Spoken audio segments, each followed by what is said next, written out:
Let's start with a surprising question. If you wanted to change how someone acts, what's more powerful? Punishing them once or rewarding them once? Most people think this question is already solved. But what actually matters isn't the answer, it's the mechanism behind it. And without seeing that mechanism, you'll keep mistaking control for opportunity. Most people would say punishment. It feels direct, harsh, and scary. But over 2,000 years ago, the Chinese philosopher Han Feizi said the exact opposite. The truly powerful tool isn't punishment, it's reward. Let's forget about big ideas of power for a second. Think about your own life. Have you ever heard promises like these? Your boss at the investment bank says, "Close this deal and you'll be promoted next year." Your tech lead in Silicon Valley says, "If this project works, I'll put your name forward for promotion." Or YouTube's algorithm, which quietly tells you, "Make more videos like this and you'll get more views and money." Sounds positive, right? Like a great opportunity. But the moment you accept that opportunity, the system has already tagged you. That reward didn't give you more freedom. It quietly showed you the only track you're supposed to run on.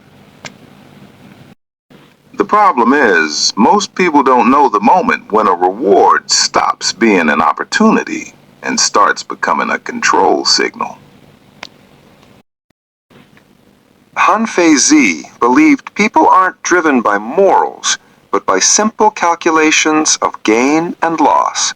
A smart controller doesn't ask, "What do you believe?" He asks, "What result can I create to make you choose what I want?" Punishment is negative. It's defensive. You step out of line, I cause you pain to make you stop. Reward is positive. It's aggressive. It paints a picture of success and makes you want to run toward it. It shows you the only version of happiness that counts. Han Feizi said it clearly. Rewards aren't really for praising good work. They're for controlling future behavior. Han Feizi wasn't just making an observation. He was pointing to a way of reading systems, a way to tell what kind of future a reward is trying to lock you into. A reward isn't a thank you gift. It's an invisible law.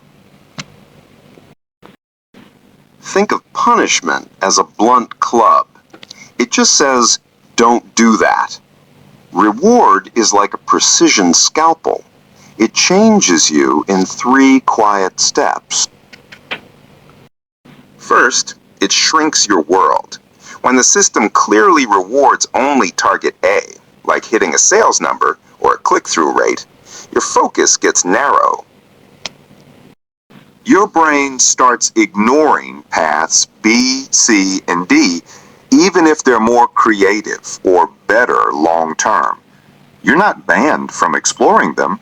You just rationally decide they're not worth it. Second, it replaces your real goals. You might start a job wanting to build something great or help people, but a strong reward system can slowly change your goal to getting the reward. So an engineer stops caring about elegant code and just chases faster release times. A creator stops worrying about honest content and just optimizes for catchy thumbnails. A salesperson forgets about the customer's future and just focuses on this month's commission. The system doesn't have to yell. You change yourself to fit its rules. Third, and this is the most powerful step, it makes you feel free. You start to believe, "I love this work. This is how I do things. This is my choice." You don't feel trapped because you're running on the only path that's well lit. You think it's your own free will, not seeing that the path itself is the cage. The system's desire has become your own. And at that point, escaping isn't about willpower. It's about whether you know how to read reward signals before they rewrite your goals. This isn't just old philosophy. It's happening today. 1. The Silicon Valley Equity Dream. Startup founders offer shares, saying, "Let's change the world and get rich." That dream reward makes brilliant engineers accept lower pay, endless hours, and fuzzy job roles. They're not being forced to overwork. They're building their future. The reward turns burnout into a heroic story.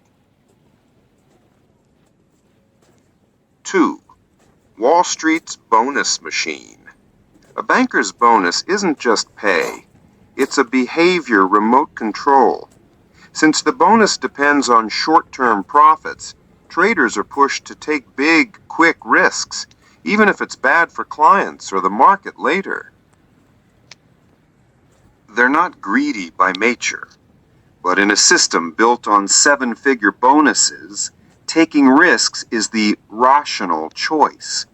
The reward makes personal success clash with the system's health. 3. Social media's algorithm game. For creators, the reward is views, followers, and sponsorships. The algorithm loves content that stirs up strong feelings, anger, fear, excitement, and follows trends. So deep thinking gets replaced by loud reactions. Unique voices start copying what's popular. Creators aren't really expressing themselves. They're trying to guess what the algorithm wants. The reward system has become the invisible editor of the internet. A more uncomfortable question is this. If someone asked you what behavior this system is training you to repeat, could you answer it clearly? If not, then the reward is already doing its job. Let's be clear. Han Feizi isn't saying rewards are bad. He's saying we should stop seeing them as just being nice. A reward isn't a gift. It's a tool, a powerful design tool for behavior.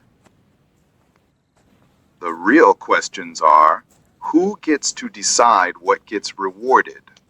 Where is this reward pushing people to go? And whose system does that reward ultimately protect? So here's the simple way to remember it all. Punishment draws the bottom line. It shows you where the walls are, what you can't do. Reward draws the skyline. It shows you what to aim for, what success looks like. You can avoid punishment.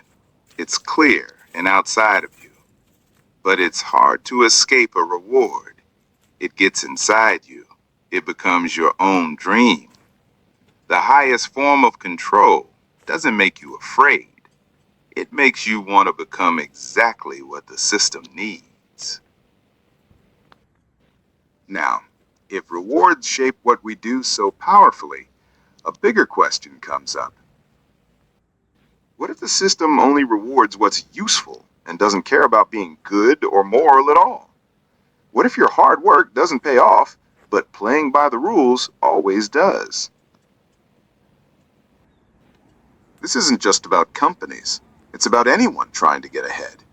When being a good person doesn't get you points in the system, how do you prove your worth? In the next episode, we're not just talking about why systems reward usefulness over virtue. We'll break down the one diagnostic lens that tells you whether a reward is building your future or quietly renting your ambition. Without that lens, everything you've heard so far stays theoretical.